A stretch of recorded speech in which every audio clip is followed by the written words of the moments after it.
আসসালামু আলাইকুম। আমি প্রতিদিন কি কাজ করি তাই আজকে দেখাবো। অগোছালো বস্তির মতো ঘরটাই আজকে আমি গোছাবো। এই ঘরটা যতই গোছাই কোনোভাবেই গোছানো থাকে না। কারণটা হচ্ছে আমি আয়রার পাপা, আমরা তিনজনেই ঘরটা অনেক নোংরা করে। আমি বাহিরে গেলে বাহিরের জামা কাপড়গুলো এনে রেখে দেই, ধোয়া জামা কাপড়গুলো বাহির থেকে এনে ঘরে রেখে দেই, ভাঁজ করি না আলসার কারণে। ধোয়া কাপড় লতা বাহির থেকে আনার পরও না গুছিয়ে রাখার কারণেই আমার ঘরটা অগোছালো হয়ে থাকে।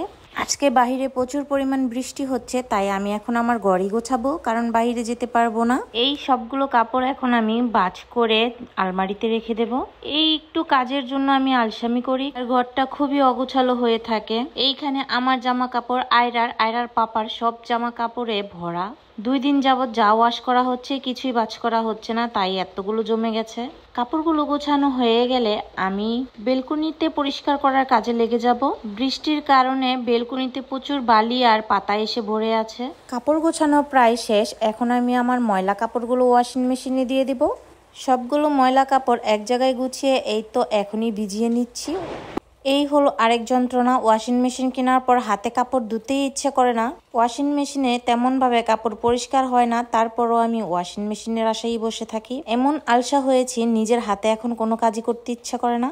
মেশিনে কাপড় দেওয়ার পর আমি মেশিনটা মুছে নিচ্ছি, কারণ একটু পানি পড়েছিল মেশিনে। মেশিনের ঢাকনাটা কাচের, তাই এখানে ধুলা জমে থাকে। উপরের পাটটাও আমি মুছে নিলাম।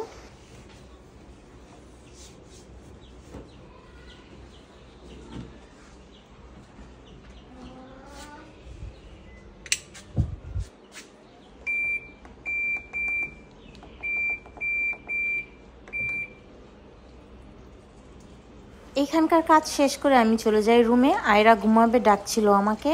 আয়রা ঘুমানোর জন্য প্রস্তুত হয়ে যাচ্ছে নিজে নিজে ওর বালিশ নিয়ে। আয়রার ঘুমের টাইম হয়ে গেলে আর আয়রা কিছুই শুনতে চায় না, ঘুমিয়ে পড়ে। আর এই তো এইদিকে আমার বেলকুনিতে প্রচুর পরিমাণ ময়লা জমে আছে। বৃষ্টিতে আসা ধুলাবালি, ময়লা, পাতা আর আয়রার খেলাধুলার জিনিসপত্রই ছিটিয়ে আছে। আয়রা যা পারে বাহির থেকে এনে ঘরে এনে রেখে দেয়। অনেক ময়লা করে আয়রা।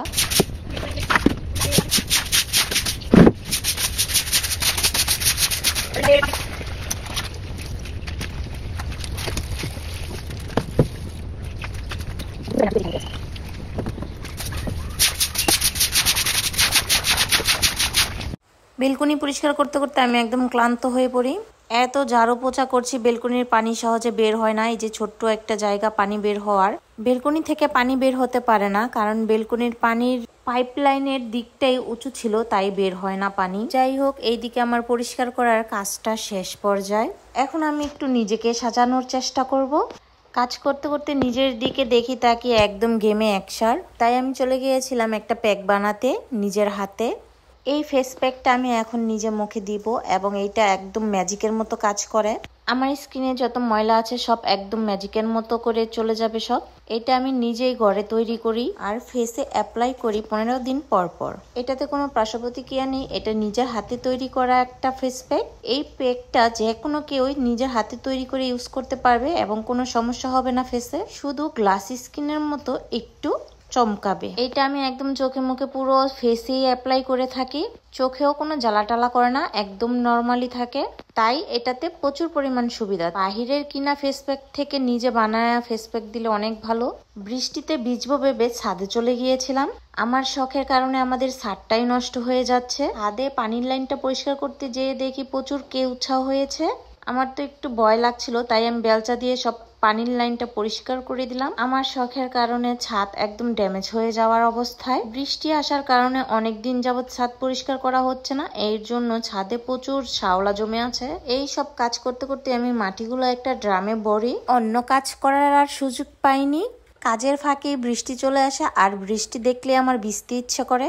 দৌড় দিয়ে আমি বৃষ্টিতে ভিজা শুরু করে দিই।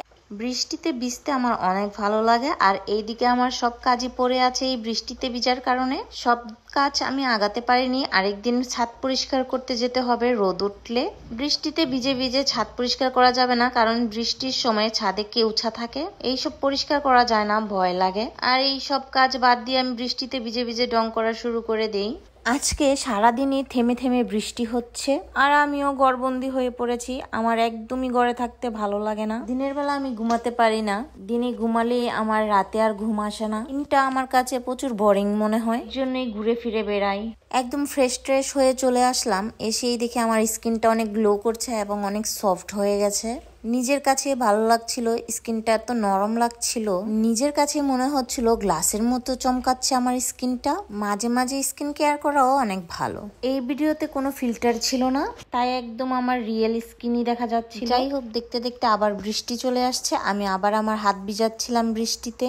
সারাটা দিনই এরকম ঝুম বৃষ্টি ছিল আজকে। বেলকনি থেকে দেখলাম আমার মেহমান বৃষ্টিতে ভিজছে, তাই তাড়াতাড়ি চলে যাই তাকে ঘরে নিয়ে আসতে। ভিজলে তো ঠান্ডা লেগে যাবে, তাই ওদের ঘরে নেওয়ার জন্য আমি চলে যাই। বেশ লং একটা ভিডিও বানিয়ে ফেললাম। তোমরা সবাই ভিডিওতে একটু বেশি বেশি করে শেয়ার করে দিও, একটু সাপোর্ট করো সবাই। আর ভুল ত্রুটি হয়ে থাকলে ক্ষমার দৃষ্টিতে দেখো।